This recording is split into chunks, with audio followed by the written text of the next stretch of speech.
Essentially, no product is perfect. Just what kind of self-proclaimed critic would I be if I only focused on the negatives or the positives? So for this video, we are going to dive back into Zelda Sequelitis without mentioning any of its negatives. This is my genuine attempt at defending Egoraptor's video. How exciting! Let's get started. Medium analysis, entertaining and endearing animation. Zelda Sequelitis is a prime example of the best of both worlds. With The Legend of Zelda being this worldwide video game series phenomenon, which has undergone several thematic changes from title to title, Egoraptor does a fine job emphasizing what fans loved about the very first game, reminiscing its roots, if you will.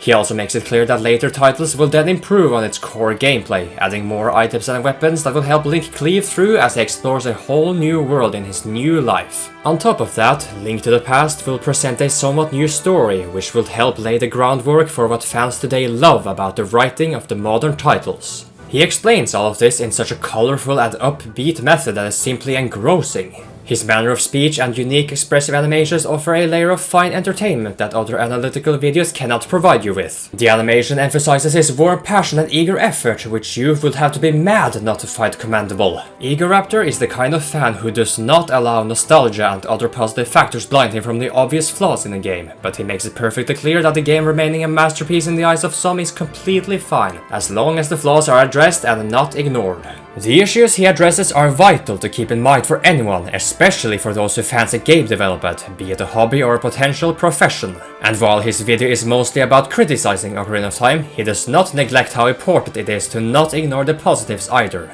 Perhaps certain points could have been better presented on his part. But ultimately, Zelda Sequelitis is both entertaining and informative, and Egoraptor is one decent and respectable animator and gamer.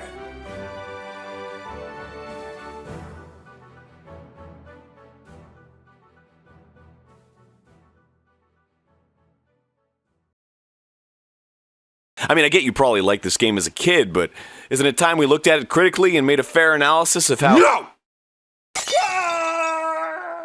Okay.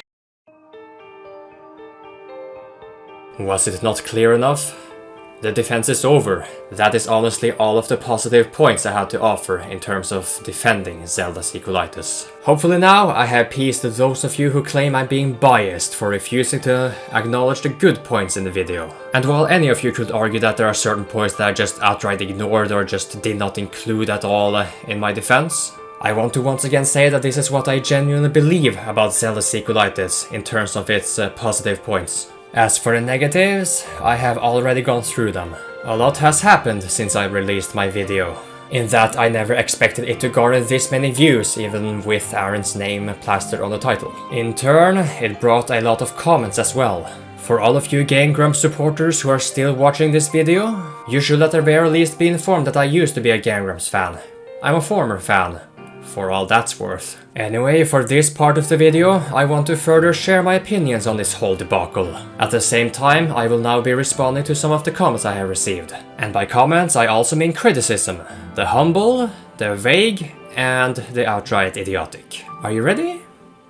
Then let's go. The first recurring topic that I want to cover is that some people say that my video could have been more condensed and shorter and that certain parts were just unnecessary to showcase. However, regardless of whether I created this video for everyone or for just those who already know what I'm talking about, none of these comments initially tell me exactly what I could have cut out.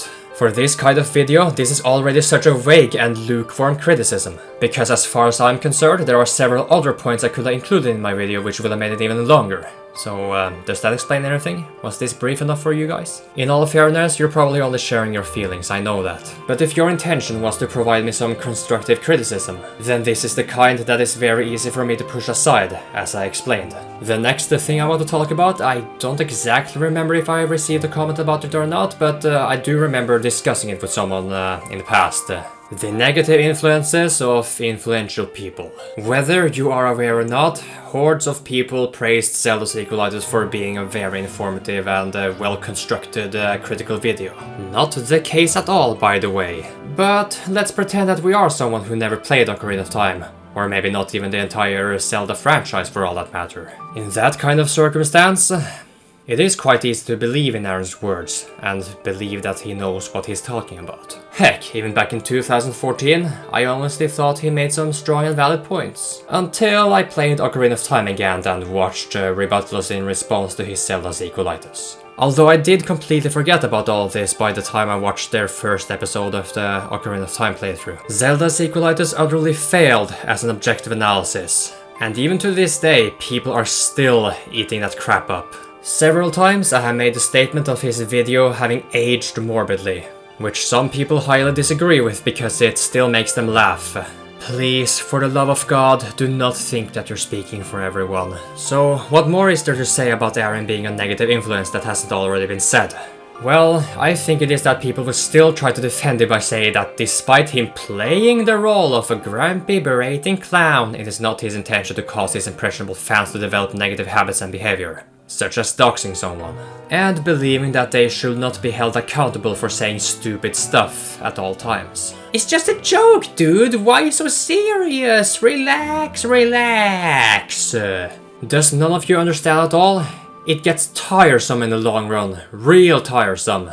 Just, why the hell would he lie about liking Majora's Mask when he really doesn't? It's not even a grave crime or anything, but what kind of grown-up would do this? Something you may find interesting is that I used to laugh my ass off when they were fishing for Froggy in Emerald Coast, despite Arin completely ignoring the fishing instructions. I honestly thought the rage at the time was innocent. I played it for just laughs. Speaking for myself, I didn't start noticing this before the Majora's Mask playthrough. It's appalling that some would say he is similar to the angry video game nerd. As for AVGN, I spotted some flaws in his review of Majora's Mask. Nobody is infallible.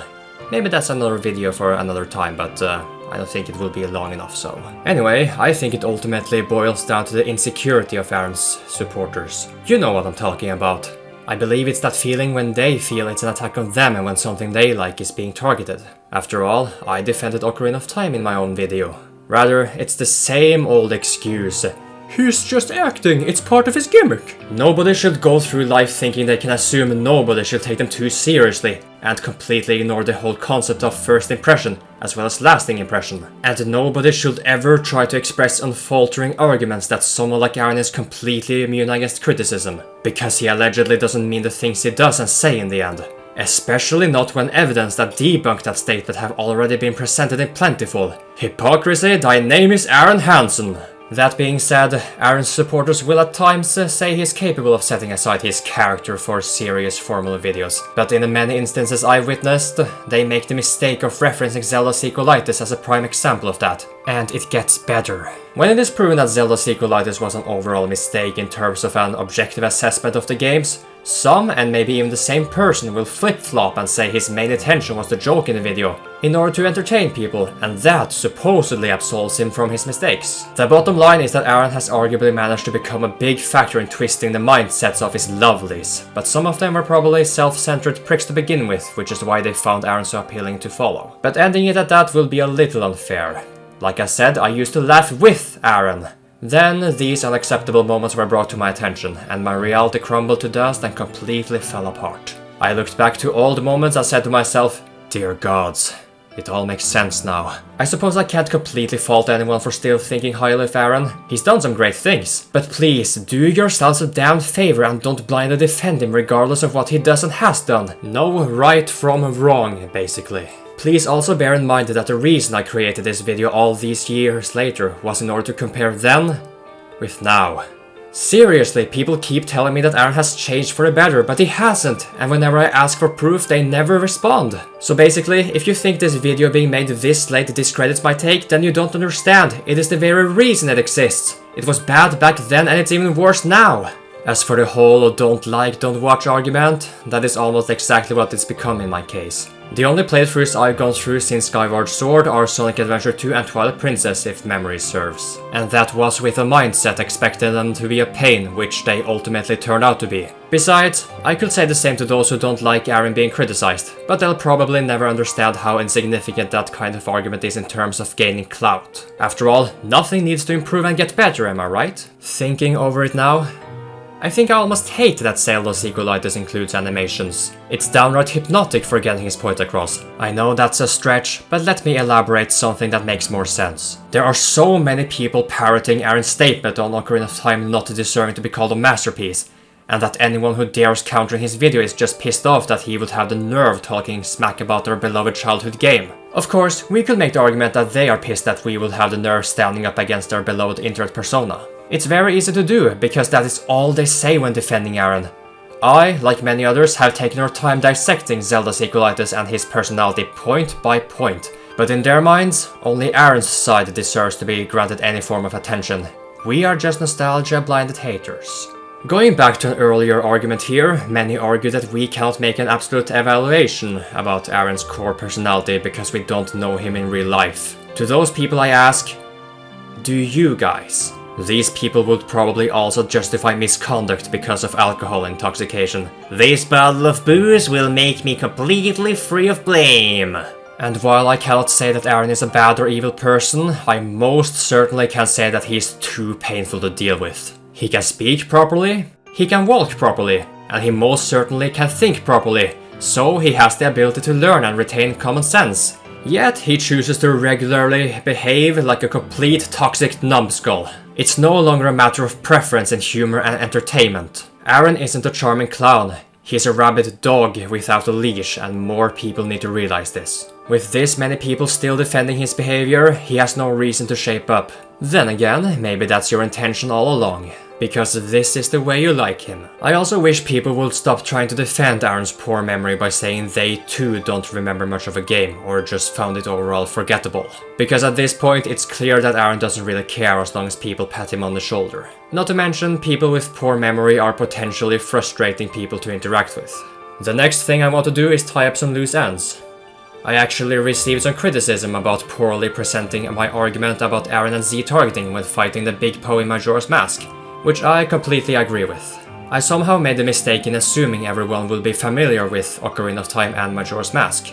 This may sort of be to some's dismay, as my original video would then have been even longer. As I've explained to some, Z targeting can be activated when Link's fairy flies over to the object or enemy within the camera's view. However, this doesn't happen as easily in this area for some reason. One thing that would explain Arin's panic mode is that he would have to redo the painful segment with downpay again if he died. But I do not understand why he had to rag on Z targeting as if it was an overall fundamental issue, considering he's been going through both Ocarina of Time and Majora's Mask where the system mostly works as it should. For several playthroughs even. Then there's the fact that he's been through situations where manual aiming with the bow is mandatory. Situations that were more perilous than a big ghost slowly moving in a straight curve line. And I do somewhat find it ironic that his hardcore fans perhaps didn't even think about all of this, assuming they watched both playthroughs to begin with. I should also mention that this moment was not necessary when I criticized Zelda Sequelitis, but once again, this was the title of my video. And if Z targeting truly created a strange disconnect from the world around you, then you think Arin will just drop it altogether in this kind of situation. Hopefully, I have now patched up this crack in my video. And what's this? Nobody liked Z targeting when the game first came out? Okay, but was it a fundamental issue in the game? No. I've been looking around and I have not found an abundance of articles describing why it's a bad mechanic. But I have played other games with lock-on features, so yeah. Next, I should have worded my intro better by stating that the video will be a sort of two-parter, where the first part will mostly be about dissecting Zelda Sequelitis, and the second part will be about bringing up points of Arin's hypocrisy and misconduct outside of that to the light. I would also like to briefly cover this point, about him thinking waiting for bombs to blow up is a bad thing. I would believe it if someone said he was just joking, but considering his hypocritical nature and the previous points falling flat up until that point, it's just painful to hear him say that. Next up is the whole doxing bit in Sonic Adventure. Yeah, they did apologize to the author of the walkthrough, but they were not sincere. They dismissed it as not being a big deal during their Skyward Sword playthrough. Good job. Let's go a little lighter on him this time. I probably should have made it clearer that his idea of heroism explained here was probably in reference to gaming in general and not in real life. I think. That is all. And now, let's talk about the jolly aspect of being able to have a world view. How everyone is entitled to their own opinion and that nobody can criticize you for having one and all that jazz. Is that fun? Is this what you want? Despite everything that's been said, I agree with Arin here. This is a question that I ask others on occasion. Do people really want to defend a man-child who thinks his decrepit gameplay equals lackluster and poor game design? Relentlessly bashing game developers and other people, even though he claims to label himself as a real and respectable person? A man-child who cannot stand the idea of the majority liking something he does not? It's not so much... Dude, it's not so much that there's parts in this game that are frustrating. Yes. It's just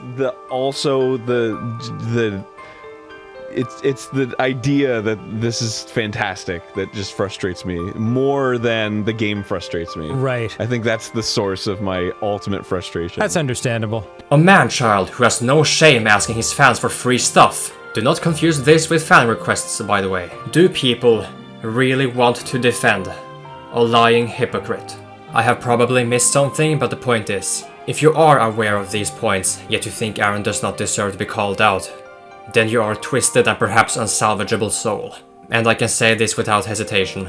Arin does not know you, he does not care about you, and you may not even care about him all that much either. But does the fact that you supported him to a significant degree mean that you cannot let go of him, or else it's been all for nothing? Is defending these things about Arin a way for you to preserve your own ego?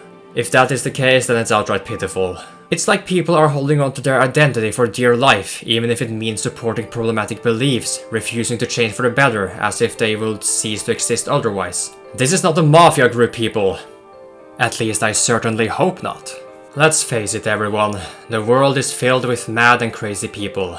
Not everyone can become better than they already are, which is a huge problem in this case also. I know many of you are already aware, but I wanted to say it anyway. Or perhaps you disagree in that regard, but this is honestly the way I feel. Again, I used to be a fan. At first, I thought this is how Don't Plays being made of Game Grumps was completely unnecessary, because I don't think lack of skills is enough to do that sort of video label justice. Then I actually gave them a watch. Then I did some research of my own, and I completely jumped ship. I totally get it. Game Grumps was a positive part of your life, and maybe it still is. I will never fault anyone for genuinely enjoying watching them to this day. However, if these points are brought to your attention and you will try to debunk them by saying it's not true without providing any proof, then that's not really the worst case scenario. Because at least then I can assume you will not defend Arin if you were convinced that these things were true after all. Rather, it's those who think all of this is okay which is the worst case scenario. But that should be obvious enough. The former is still pretty bad though, because it shows rejection of reality to damaging levels. That doesn't mean we should just outright give up trying to bring awareness to the people, because some do listen to reason. People will occasionally ask why I care so much, and to them, the shortest yet most efficient answer I can give them is that I care. And if you've been listening to me this much, then you should understand my stance on this as well. At least a little bit. The point is, nobody can tell you that you should not talk about the things you care about. Perhaps they only want to advise you to not be too obsessed, but during my time on the internet, I honestly believe some people enjoy flexing about how much they don't care about something. And that loud people like me serve to boost our ego through our interactions. This is a mindset I cannot comprehend and it's pure speculation, so I'll just leave it at that. It's just another one of my feelings, I guess. Now, let's take a look at people's definition of why we watch Game Grumps in the first place. Well, far as I'm concerned, the most frequent statement is that people come for Arin and Dan and not the games. Now, this is already a poor habit when it comes to word choice, considering that I, like some others, didn't watch the channel for the Grumps exclusively. The point I'm trying to make is that these people seem to be absolutely dumbfounded that someone would expect skillful, or at least somewhat competent gameplay from someone playing games for a living. Whether they are bad, boring, annoying, or what have you, these are completely valid points as for why some cannot continue watching Game Grumps. The funny part is that some of the lovelies will essentially try to convince us that watching Game Grumps for the game, skills, and occasionally take their words seriously is the wrong mindset to even have when going in. At this point, I'm willing to say that I completely agree with the lovelies. For the first 2 points, I mean. However, the one thing I cannot stand is them implying that they are completely immune against criticism for their gameplay skills, especially since Arin has actually failed on numerous occasions to properly label a game as overall problematic because he ignores important information, sometimes deliberately, and then genuinely believes the game is bad as a result. The part that makes all of this better is that apparently only Arin is allowed to make harsh and unfair criticisms. When people like me express frustration and anger when criticizing Arin's behavior, we will then be told that our arguments are invalid. Even if they admit that they are valid, they may even tell us that we are just as bad as Arin. Like, is that supposed to be an attempt at defending him? By saying it's okay for him to be bad and not us? Of course, they will at times try to tell you that they are not fans of Arin, but that is a cop-out statement which only serves to conceal their insecurities for actually being a fan. And I don't care what anyone says about that. Just think about it for a moment. Never do I ask whether these people are fans of Arin or not in these conversations, yet they feel the need to state, I don't like him either, but... Being a fan of Arin or not is completely irrelevant in these instances, but apparently they think their validity will be strengthened by joining my side, if you will. Then again, they may not even know all that much about Game Grumps, and they are only interested in pushing their own agenda onto others. This is once again just the way I feel, and I don't expect you to agree with me in the slightest. On that note, opinions can be shit, problematic, and uninformed. That's the reality of it. You are a fool for thinking that merely having an opinion grants you some kind of shield and that nobody is able to challenge you. So, do the Grumps still have fun playing games for their channel? I do not. If you've seen part 71 of Twilight Princess, then there is supposedly a segment that was not cut out from the episode, and I don't think it was supposed to be included. Anyway, listen to this. Yeah, so when he says, show me pictures of my boy, he's talking about Jerry. Wow. Man, They were a good band. I just want to write music I know. the rest of my life. Me too. Me too. When I quote-unquote retire, like, I just want to do Game Grumps for fun and just make music. But, like, no more Power Hour, no more touring, no more anything. Just chilling and enjoying. Word. Word up forever. Word up. Who needs to make money anymore? Hello, welcome back. Hi! You may not be convinced, but I do think this is alarming regardless. Because I'm led to believe that despite their success, they, or at the very least Arin, is strapped for cash. Or maybe it is just pure greed. I don't really care either way. Let's go back to the tying up loose ends part. During the production of this video, a few more points came to mind thanks to some new comments. Maybe more will be brought up before I release this, but anyway. Arin did admit that one thing he would correct about Zelda Sequelitis is the part about object permanence. On top of that, I have seen a comment from him somewhere where he states that Zelda Sequelitis was rushed and made out of mostly spite. Something like that. However, I don't believe he was being quite sincere, even though he admits the object permanence part was a mistake. Allow me to explain. Zelda Sequelitis was released in 2014, while the Ocarina of Time playthrough was released in 2016. This indicates that Arin has had plenty of time taking in the criticisms that were thrown his way before the playthrough. My point is that Arin did have the opportunity in admitting that object permanence is very much a thing, way earlier than when he did. While in Dodongo's Cavern as Child Link, Dan talks about how he enjoyed Arin's take on the moving spike pucks on the ground.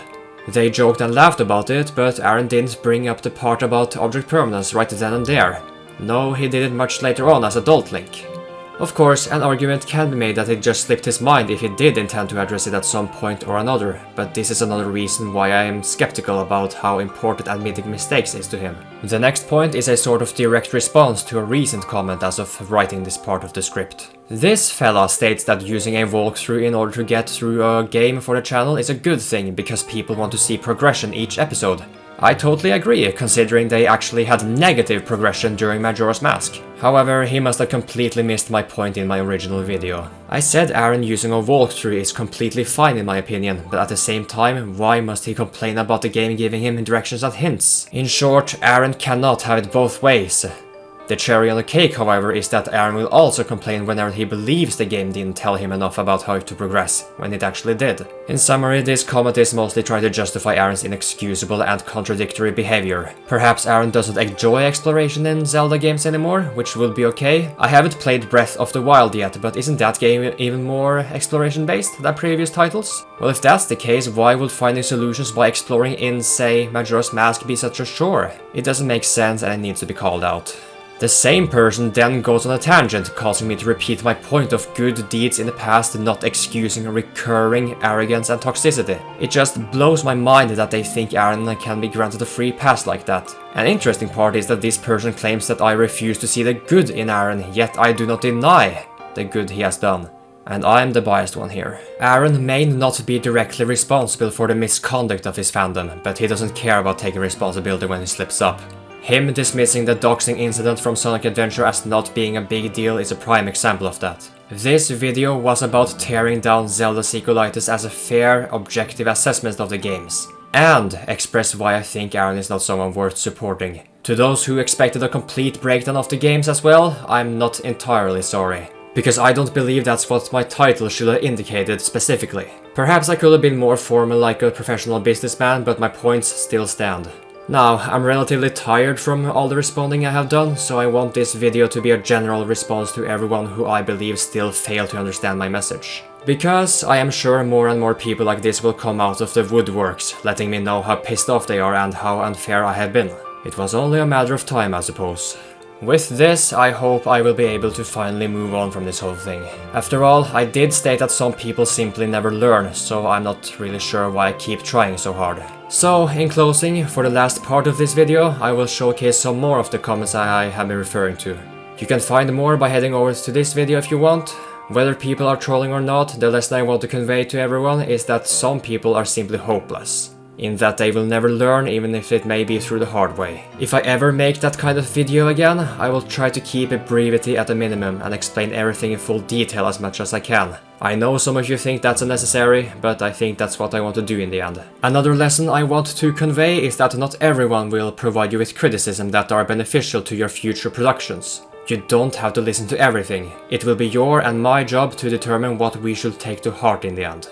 Thank you so much for listening to my ramblings, and until next time, I guess.